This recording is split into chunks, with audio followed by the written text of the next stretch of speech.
Hello दोस्तों। आज जो मैं आपके लिए स्टोरी लेके आई हूँ वो आपका खून जमा देगी या रोंगटे खड़े कर देगी।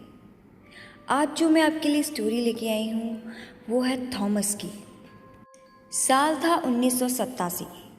हिमाचल की पहाड़ियों के बीच एक पुरानी रेलवे लाइन हुआ करती थी जिसे लोग ब्लैक टनल रूट कहते थे। उस रूट पर रात में सिर्फ एक आखिरी ट्रेन चलती थी, ट्रेन नंबर 47, जिसे द थॉमस लाइन भी कहते थे। उस ट्रेन का ड्राइवर था थॉमस रीड। लोग कहते थे कि थॉमस बहुत शांत आदमी था, लेकिन उसकी आंखों में हमेशा अजीब डर दिखाई देता था, क्योंकि वो जानता था हर रात उसकी ट्रेन में कुछ ऐसे यात्री चढ़ते थे जो इंसान थे ही नहीं। एक रात पहाड़ों में बहुत भयानक तूफान आया। बारिश इतनी तेज़ थी कि पटरियां तक दिखाई नहीं दे रही थी। थॉमस ट्रेन चला रहा था जब अचानक उसे वायरलेस पर टूटी हुई आवाज़ सुनाई दी, टनल नंबर 9 के अंदर मत जाना। लेकिन तभी सिग्नल अपने आप हरा हो गया। थॉमस मजबूर था। ट्रेन धीरे धीरे टनल नंबर 9 के अंदर घुस गई और उसी पल पूरी ट्रेन की लाइट चली गई। कुछ सेकंड बाद इमरजेंसी लाइट जल उठी, लेकिन अब ट्रेन का माहौल बदल चुका था। सारे यात्री बिल्कुल चुप बैठे थे, इतने चुप कि सिर्फ ट्रेन के पहियों की आवाज़ सुनाई दे रही थी। थॉमस ने हिम्मत करके पीछे लगे मिरर में देखा। उसका दिल रुक गया। कुछ सीटों पर बैठे लोगों के चेहरे दिखाई ही नहीं दे रहे थे, बस काले धब्बे थे, जैसे अंधेरा इंसान बनकर बैठा हो। टनल ख़त्म होने के बाद ट्रेन एक छोटे स्टेशन पर रुकी, लेकिन थॉमस ने तुरंत नोटिस किया स्टेशन पूरी तरह खाली था।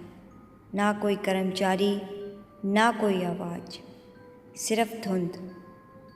तभी उसने देखा एक बूढ़ी औरत सफ़ेद कपड़ों में धीरे धीरे ट्रेन की तरफ चल रही थी। उसका चेहरा नीचे झुका हुआ था।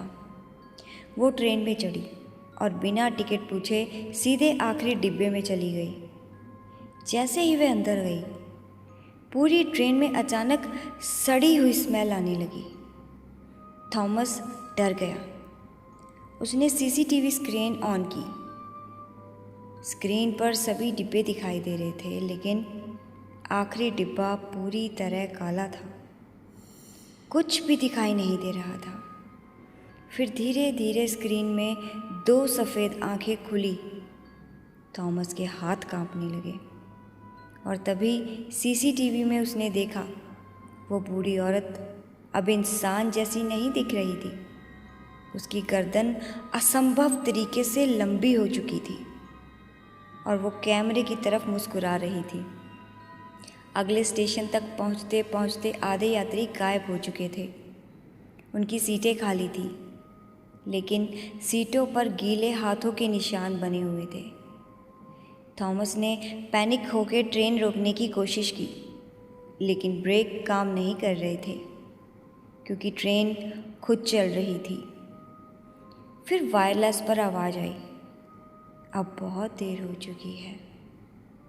थॉमस हिम्मत करके आखिरी डिब्बे की तरफ गया।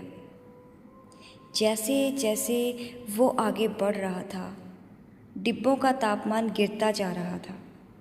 उसकी सांसें धुएं जैसी दिखने लगी।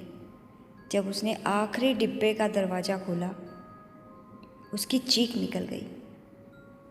पूरा डिब्बा खाली था, बस बीच में वही बूढ़ी औरत बैठी थी, लेकिन अब उसका चेहरा ऊपर था। उसकी आंखें पूरी तरह काली थी और उसने पीछे दर्जनों लोग खड़े थे। वो सभी वही यात्री थे जो गायब हुए थे, लेकिन अब उनके चेहरे नहीं थे, सिर्फ काली परछाइयाँ थी और वो सब एक साथ थॉमस को घूर रहे थे। वो औरत धीरे धीरे खड़ी हुई।